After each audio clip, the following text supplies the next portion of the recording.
Hello दोस्तों, कैसे आप लोग? आप सभी का स्वागत है मेरे एक और नए व्लॉग में। दोस्तों, सबसे पहले आप सभी को हैप्पी करवा चौथ। और आज मम्मी जी रखेंगी व्रत और मेरा हो रहा है नाक जाम, गले में खांसी हो रही है और आवाज़ भी ख़राब हो रही है, बिल्कुल आपको पता चल रहा होगा। तो गाइस, व्लॉग को अभी मैंने शुरू कर दिया है और आज है मेरी छुट्टी और दीदी की छुट्टी नहीं है। इतनी खुशी प्राप्त हो रही है, चिड़ाड़े में छुट्टी नहीं है उनकी। और मैं टूर पे तो गया ही था, बाकी वृंदावन नहीं, वो प्रेम मंदिर और बाकी बिहारी जी का मंदिर की तो इसलिए नहीं बना पाया क्योंकि टीचर्स ने फ़ोन लाने के लिए मना कर दिया। वहाँ पे हम बस में बैग के अंदर रख के चले गए थे। और श्री कृष्ण की जन्मभूमि तो वैसे फ़ोन अलाउड नहीं है, कोई नहीं ले जा सकता। घड़ी बेल्ट कुछ भी अलाउड नहीं है, कड़ा वड़ा, इसलिए। और मैं दिखा देता हूँ, मैं वहाँ से सिर्फ एक चीज़ लाया था और वो भी दीदी के लिए, वो मैं आपको दिखा दूँगा अभी। अंदर चल के दिखा देते हैं गाइस। ये रहा वो की चेन जो मैं दिखा रहा था, मोर पंख का है। पास से दिखा देता हूँ।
दोस्तों, मम्मी जी और दादी जी अब करवा चौथ के व्रत की कहानी सुनेंगी।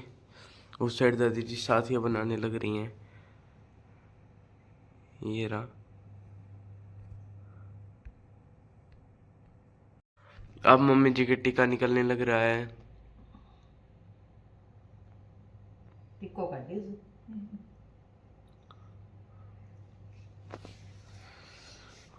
और इस साइड ये रहा मेरा पुराना व्लॉगिंग का फ़ोन और ले आया मैंने ये नया फ़ोन।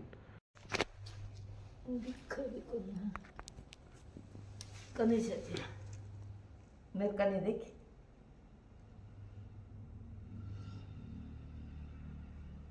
सही है। देखिए मेरे साथ सही 7 बेटे और एक बेटी थी।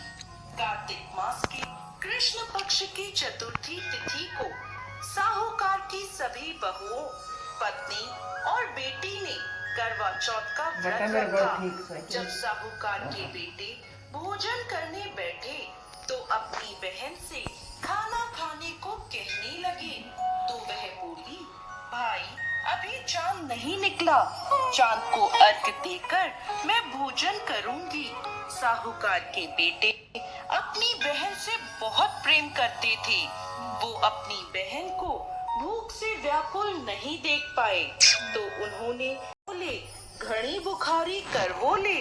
तो वो चौथ माता से अपने पति के प्राण मांगती, पर वह उसे ये कहती, हमसे बड़ी चौथ माता आएंगी तब उनसे अपने पति के प्राण मांगना।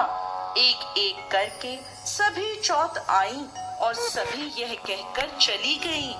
अश्विन की चौथ माता बोली, तुझसे कार्तिक की बड़ी चौथ माता नाराज है, वही तेरा सुहाग लौटाएंगी, तू उनके पैर मत छोड़ना और 16 श्रृंगार का सारा सामान तैयार कर लेना। जब करवोले दिन में चांद उगाने वाली करवोले, घड़ी बुखारी करवोले, उसने उनके पैर पकड़ लिए और बोली, माता मेरा सुहाग वापस करो।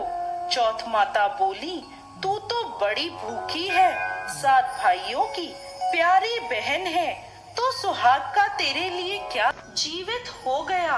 और चौथ माता जाते जाते उसकी झोपड़ी पर लात मार गई, जिससे उसकी झोपड़ी महल बन गई। उसका पति जीवित हो गया। जब छोटी ननद खाना लेकर आई तो देखा भाभी की झोपड़ी की जगह महल खड़ा है। वो ननद को देखते ही दौड़ी दौड़ी उसके पास आई और बोली, देखो भाई साहब, आपका भाई वापस आ गया। घर जाओ, सासू जी से कहो गाजे बाजे से हमें लेने आए। छोटी ननद दौड़ी दौड़ी माँ के पास गई और बोली, माँ, भाई जिंदा हो गया। माँ बोली, भाभी के साथ साथ तेरा भी दिमाग खराब हो गया है। वह बोली, बेटा वापस आ गया। सास बोली, बहू, मैंने तो साल भर पहले इसे भेज दिया था, ये तो तेरे भाग्य से वापस आया है। हे चौथ माता, जैसी कृपा साहूकार की बेटी पर करी, वैसे ही इस कहानी को कहते, सुनते और हुंकार भरते सब पर कृपा करना, सबको अमर सुहाग देना। जय चौथ माता।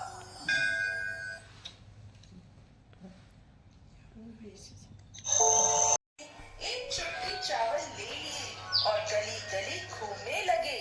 साथ ही साथ आवाज लगाते जा रहे थे, कोई इन चावल और दूध से मेरी खीर बना दो, कोई इन चावल और दूध से मेरी खीर बना दो।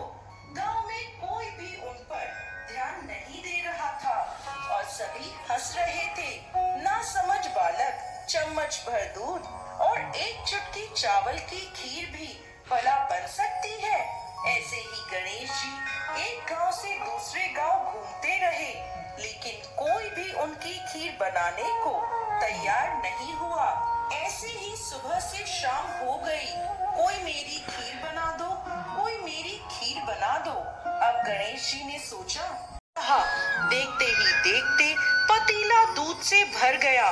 बुढ़िया माई ने उस पतीले को चूल्हे पर चढ़ाकर खीर बनाना शुरू कर दिया।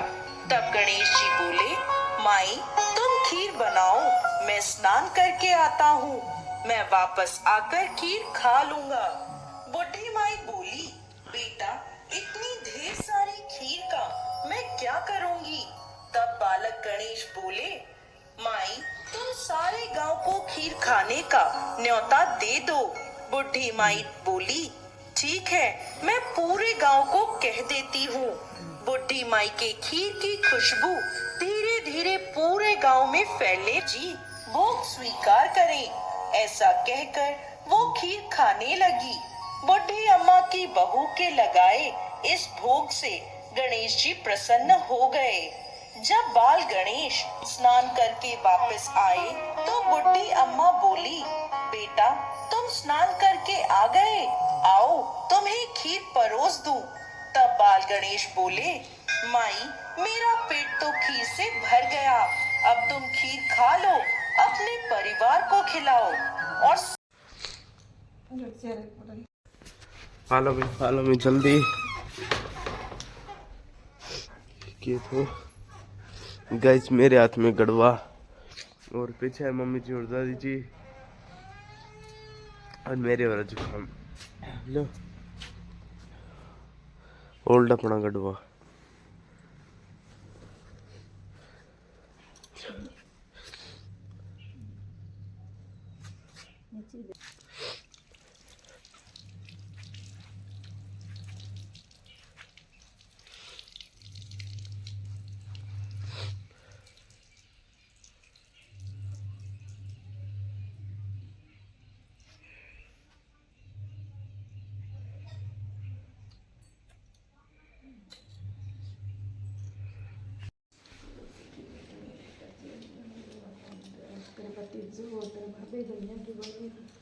घर को भी शास्त्रों में देव देव तेरे बेटा बेटियां की अच्छी पढ़ाई और नौकरी मिले। सो दोस्तों आज की वीडियो के लिए इतना ही बहुत है। और कैसा लगा आपको व्लॉग ये कमेंट में जरूर बताना। और अगर वीडियो अच्छी लगी तो लाइक शेयर कमेंट एंड और जो चैनल पर नए हो सब्सक्राइब कर देना। और गाइस एक बार तो सो भी लिया हूँ, तबीयत बहुत ज़्यादा ख़राब हो गई है। अभी व्लॉग एंड करके एडिट करके यूट्यूब पे डाल दूँगा थोड़ी देर में, कल सुबह तक आ जाएगा। ओके, मिलते हैं फिर एक और नए व्लॉग में। बाय दोस्तों।